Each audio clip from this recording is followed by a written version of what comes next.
Well, I just had an interesting experience. I saw Final Destination Bloodlines.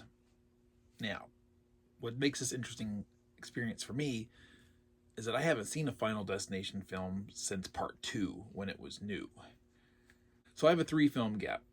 I have no real solid recollection of anything that I've seen. So I'm scrolling through an internet database here and coming across Tony Todd, rest in peace. Now, this is the interesting thing for me about Tony Todd because I have no recollection of him being in the franchise. I need to look that up a little bit, see how many entries he's been in there. But I was reading a little bit on his trivia for this film because I'm aware, one, it's his last film role, and two, he did not look well at all. And apparently, it was well known that he wasn't going to be surviving much longer. But I was actually looking at this because not only did he not look well, it looked uncanny in a sense that I was very much under the impression that he was CG/AI'd into the film. I wasn't sure if he was actually there or not. He didn't look real. He didn't look natural. And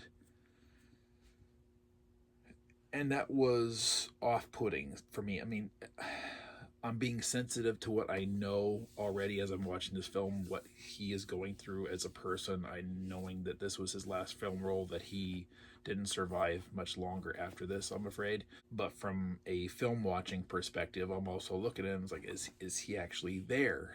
Is this some kind of deep fake? I don't know. I couldn't find any mention of that, but the trivia section for this movie is about 3 miles long, and I couldn't scroll through it all to find out.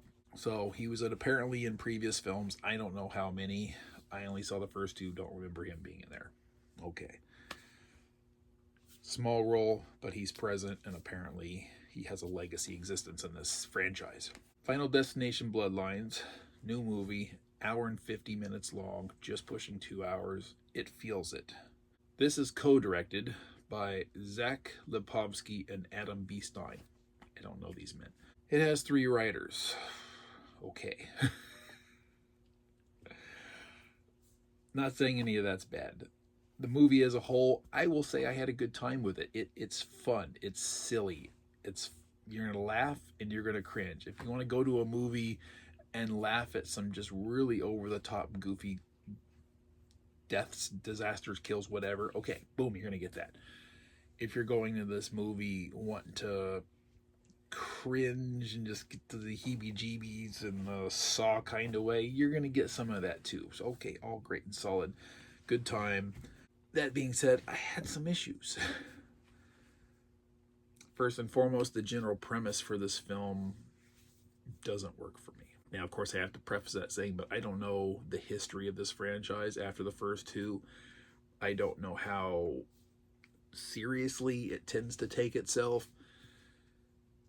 But I didn't find that the foundational structure for what everything was built on really works to set the stage. And that being a young lady, college student, is having a recurring nightmare.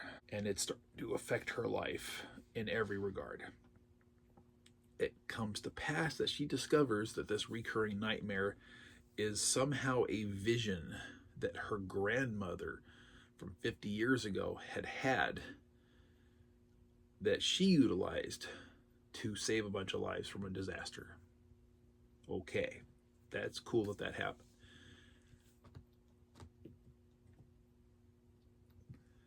The fact that this vision can then somehow be passed on to her granddaughter 50 years later, and that essentially jumpstarts the film and everything that comes after, doesn't make a whole lot of sense to me. Why would a vision be inherited, and why would it be 50 years later? Is this death designed to jumpstart events that had been put on hold from the past? I don't know. I guess you could say possibly, but it relies on a circumstance occurring to make that happen that didn't really have any reason to happen. Okay, let that go. Again, don't know if this franchise takes itself seriously. You roll with it, you keep going with it, everything's fine. But as the title suggests, Bloodlines, and the tag was like death runs in the family, naturally, you're going to have this family who is experiencing a series of deaths from within. Okay. The family itself isn't taking the deaths of its own all that seriously. The first death hits everybody fairly hard. Well, let me say, the second death, I should say. The first death was almost irrelevant in some regards, other than bringing the family together. The second death, it hits everybody's emotional. But then after that, it's almost like they freaking took a numb pill, because they're going about their business like everything is perfectly fine. You even get some laughter and some joking and so forth and so on. It's like, people, you're losing grandparents, parents, cousins, siblings, and you're just okay. That don't roll with me too well. My last thing, and now I don't really like to delve too much into this, but this was slapping me in the face repeatedly through the first half of the film. And that just happens to be the actor Tenpo Lee. As the name suggests, this is an Asian actor. His IMDb lists him as Asian/Pacific Islander. Born in the Pacific Islands. Okay. Well, he plays a character in this film by the name of Marty Reyes. He has 2 children in this movie, also with the last name Reyes. Those 2 children are played by Hispanic actors, well, presumably by name and appearance. I'm watching this movie this whole way through, and I'm like, how does an Asian Pacific Islander man have a last name of Reyes? Okay, if he was Filipino, okay, you know what, I get that. He looks completely Asian. His children look completely Hispanic. And they all have Hispanic names. This isn't something I want to be thinking about or noticing or being slapped in the face with while I'm watching a movie.